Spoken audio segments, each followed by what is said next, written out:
Imagine stepping into a time machine that whisks you beyond the well-known stories of Columbus and the European settlers.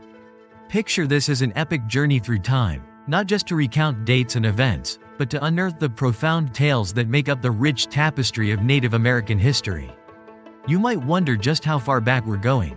We're rewinding to a time when the first humans set foot on these lands, traversing the Bering Land Bridge, not just as a theory, but as a real pathway for early travelers. This isn't just about science, it's about stories and traditions that have been passed down through generations, bringing history to life. Think of this as an archaeological treasure hunt. Instead of gold, we're uncovering ancient cities and artifacts that reveal bustling civilizations of the past. So, why does this matter? Because Native American history is not merely a relic, it's a living, breathing legacy that echoes in the languages spoken and the traditions still alive today. Join us as we journey back to explore the wealth of Native American history and the enduring spirit of their cultures. Before we dive into the details, don't forget to like this video and subscribe to our channel for exclusive content. Let's kick things off by exploring the origins of Native American tribes.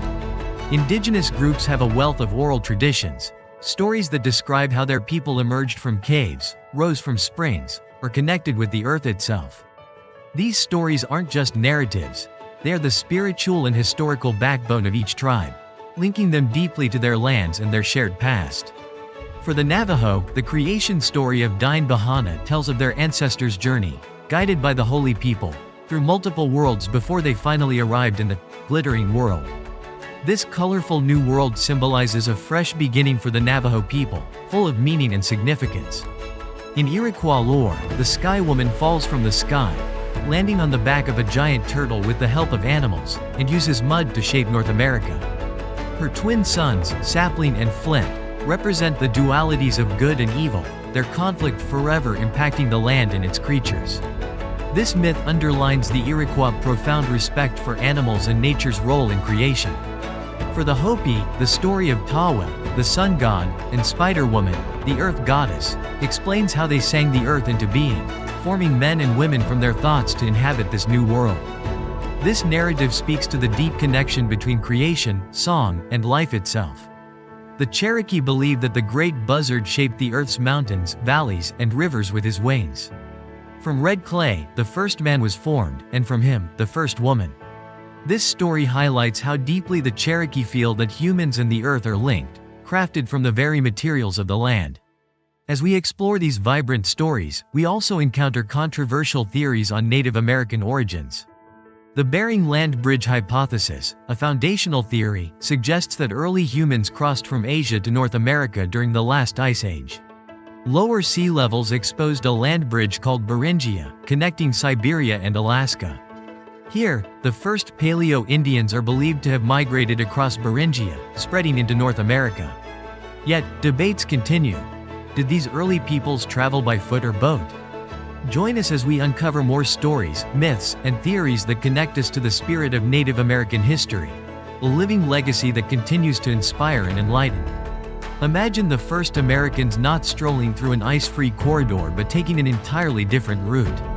The earliest pre-Clovis sites we've uncovered don't quite align with the timeline of this corridor, as they predate it. This has led many experts to believe that pre-Clovis humans arrived by boat instead.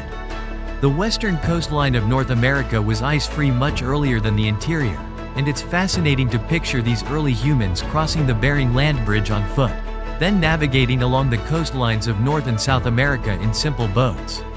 This coastal migration theory offers a fresh perspective on the journey of the first Americans, suggesting they traveled by sea, mastering maritime routes and adapting to coastal environments. The coastal migration theory, unlike the conventional Bering Land Bridge hypothesis, imagines ancient populations exploring the Americas by navigating along the Pacific shoreline. Artifacts and remains found along the Pacific Northwest coastline provide compelling evidence of early human presence, reinforcing the idea that this region could have been a viable migration pathway. Genetic studies also back this theory, hinting at a distinct migration route that predates the ice-free corridor. Consider the discovery of a mastodon bone projectile in Washington state, dating back around 13,800 years. This discovery reveals that humans were already hunting large animals in the area long before the emergence of the Clovis culture with its distinctive stone tools.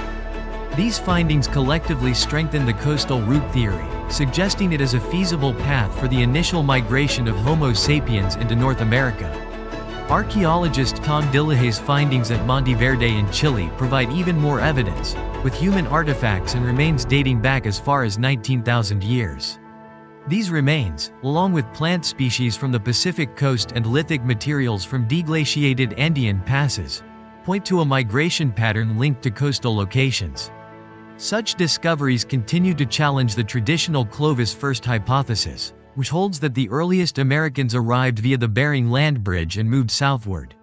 The Clovis culture, dating from approximately 11,000 BCE to 9,000 BCE, left an unmistakable mark with its intricately fluted stone tools known as Clovis points. These tools, found across North and South America, indicate a rapid and successful migration. This broad distribution has long supported the Bering Land Bridge theory as the primary migration route.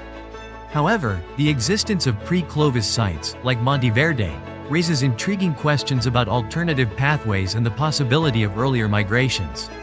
Beyond these migrations, various pre-Columbian civilizations, such as the North American city of Cahokia and the Inca civilization in South America, constructed urban centers with impressive architecture. Cahokia, for instance, thrived between 600 and 1400 CE, with a population comparable to that of medieval London. Its monumental mounds reflect a complex society with sophisticated engineering and communal efforts. The Paleo-Indian period, spanning from the arrival of humans in the Americas to around 8000 BCE, showcases a highly mobile way of life. Like the Clovis people, Paleo-Indians roamed vast distances, hunting large animals like mammoths and giant sloths, and crafting tools from stone. The Blackwater Draw site near Clovis, New Mexico, with its notable Clovis points, provides crucial insights into this era and serves as a cornerstone for our understanding of early human presence in North America. Through each discovery, our knowledge of these early American journeys expands, revealing a rich and dynamic history that continues to captivate and challenge our understanding of ancient human migration. For much of the 20th century, the Clovis first hypothesis held sway in archaeology, often dismissing any evidence predating around 10,000 BCE as unreliable. However, as more sites surfaced with credible older dates and the coastal migration theory gained traction, the Clovis first perspective began to lose its dominance. Sites like Monteverde in Chile posed a significant challenge to the idea that the first Americans were part of the Clovis culture. The archaeology at Monteverde uncovered structures made of wood and hide, clay-lined fire pits, and numerous plant remains that painted a picture of early diets. They even found fossilized human feces, confirming these dietary practices. One particularly compelling find was a preserved child's footprint near a fire pit, adding a human touch to the ancient evidence. Another fascinating site is the Vero Man site in Florida, a rare location where human bones were discovered alongside those of massive animals like bison, mastodons, giant sloths, dire wolves, llamas, and even camels. Smaller animal remains, like deer, were also found, dating the site to around 12,000 to 14,000 years ago. Around 8,500 to 8,000 BCE, the Folsom culture emerged in the Great Plains, marking a unique phase in Paleo-Indian life. In these vast grasslands, the Folsom people developed a culture centered on bison hunting. While other groups hunted various large game, the Folsom people adapted ingeniously to the changing climate and flourishing grasslands of North America. They crafted distinctive projectile points, which were shorter and narrower than those of their Clovis predecessors, with fluting on both sides, a testament to their precision and craftsmanship. The Folsom people are now recognized as some of the most skilled stoneworkers of ancient North America, leaving an enduring legacy in the archaeological record. Between 8,000 and 4,000 BCE, North America underwent significant transformations as the Ice Age ended and the climate warmed. Melting glaciers gave rise to the Great Lakes and the Mississippi River. Forests spread across the east, the plains evolved into sprawling grasslands, and the west became arid deserts. These environmental changes offered early peoples more varied resources, with new habitats and diverse plant and animal species to sustain them. Around 7000 BCE, a pivotal shift occurred in Mesoamerica with the advent of farming. Indigenous communities in present-day Mexico, particularly in regions like Tamaulipas, Tehuacan, and the Valley of Oaxaca, began experimenting with cultivating plants such as beans, squash, peppers, and gourds. Although early farming contributed only about 5% to their diet, with hunting and gathering still providing the majority, it marked the start of a transformation that would eventually lead to settled agricultural societies. From around 7000 BCE to the beginning of the Common Era, the Cochise desert culture flourished in what is now Arizona and western New Mexico, within the American Southwest. Distinct from the Clovis and Folsom cultures to the east, the Cochise people led a nomadic lifestyle, forming small bands and living in caves and rock shelters. Unlike their counterparts to the east, they relied heavily on gathering wild plants rather than primarily hunting. Early Cochise settlements revealed tools like scrapers and milling stones, suggesting a strong focus on grinding seeds. Over time, however, their projectile points indicate an increased interest in hunting, while the presence of early maize hints at initial experiments with farming. The Cochise desert culture played a foundational role in the emergence of later southwestern farming cultures, such as the Mogollon and Hohokam, which further advanced agricultural practices in the region. Meanwhile, around 3000 to 2500 BCE, the Old Copper culture emerged in the Great Lakes area. Archaic Indians in this region, having discovered copper deposits along Lake Superior, began crafting tools and ornaments from the metal. Using simple methods, they initially shaped copper by chipping and hammering, eventually applying heat to make it more pliable. These resourceful communities produced various tools and weapons, including projectile points and axe blades, as well as decorative items like shiny bracelets and beads.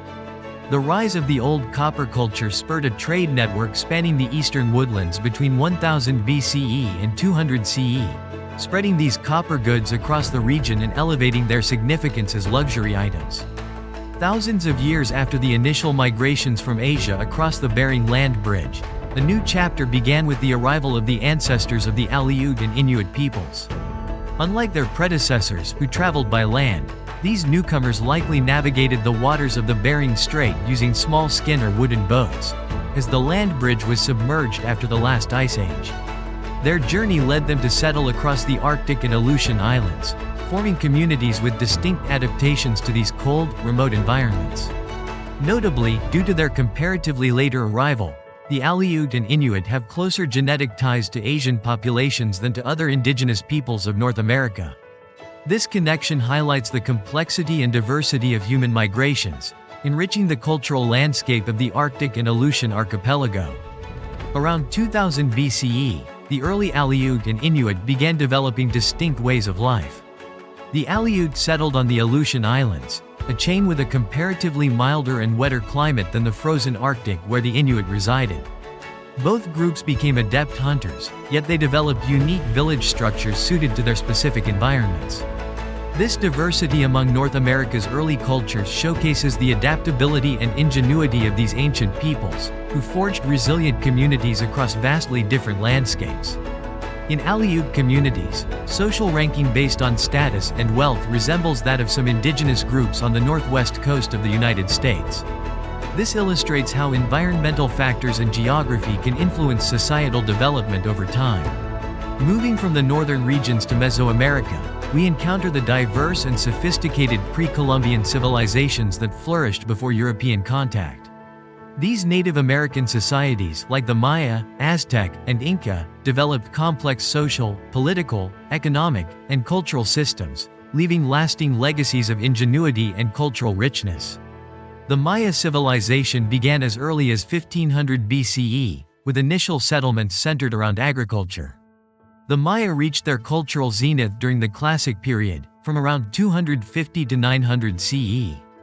During this era, the Maya established over 40 cities, each home to between 5,000 and 50,000 people, across present-day Mexico, Guatemala, Belize, Honduras, and El Salvador.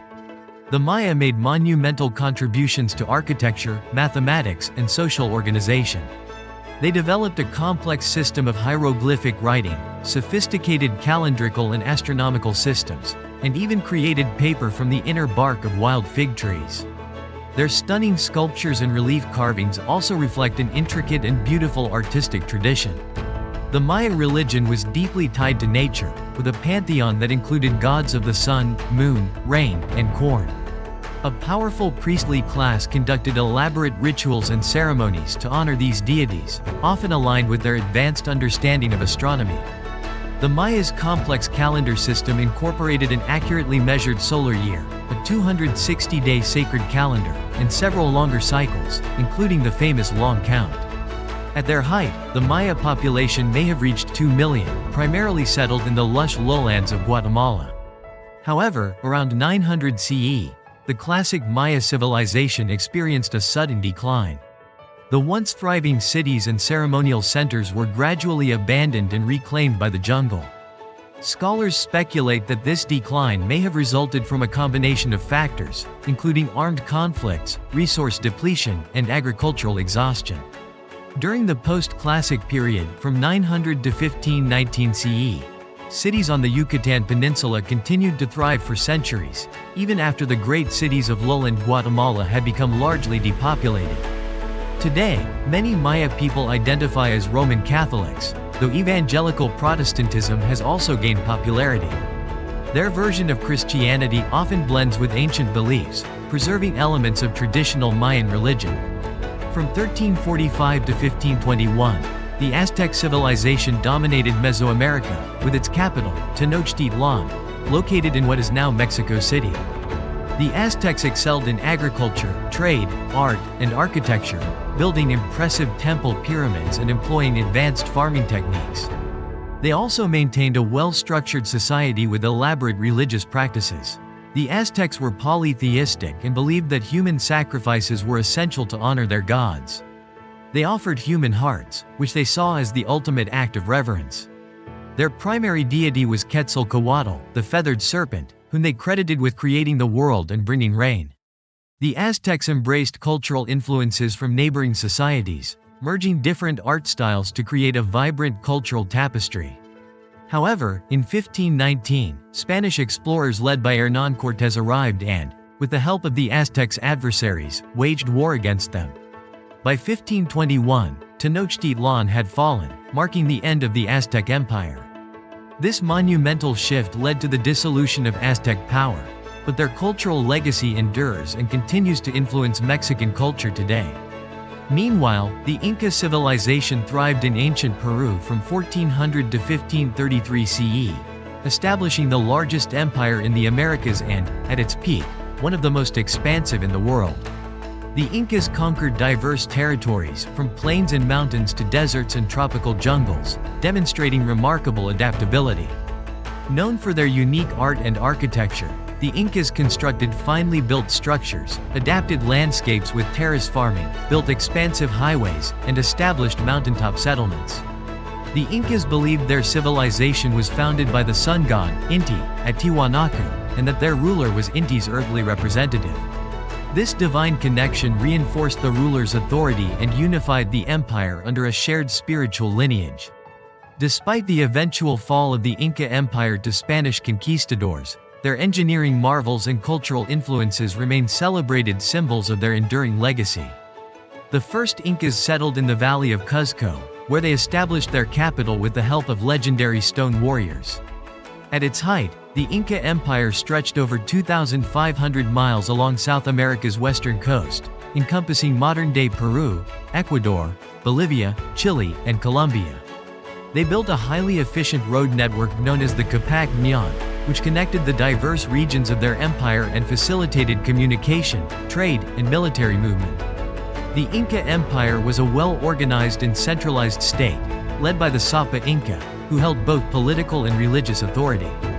The empire was divided into provinces, each overseen by a noble appointed by the Sapa Inca.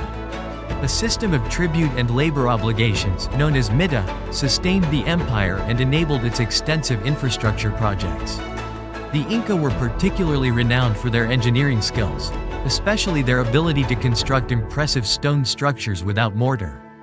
Machu Picchu, the famous mountain citadel, stands as a testament to their architectural prowess, featuring finely crafted stonework and a complex layout.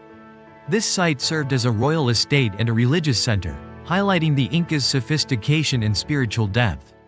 Delving into the ancient past of the Americas reveals a rich tapestry of Native American history that extends far beyond the Columbian era.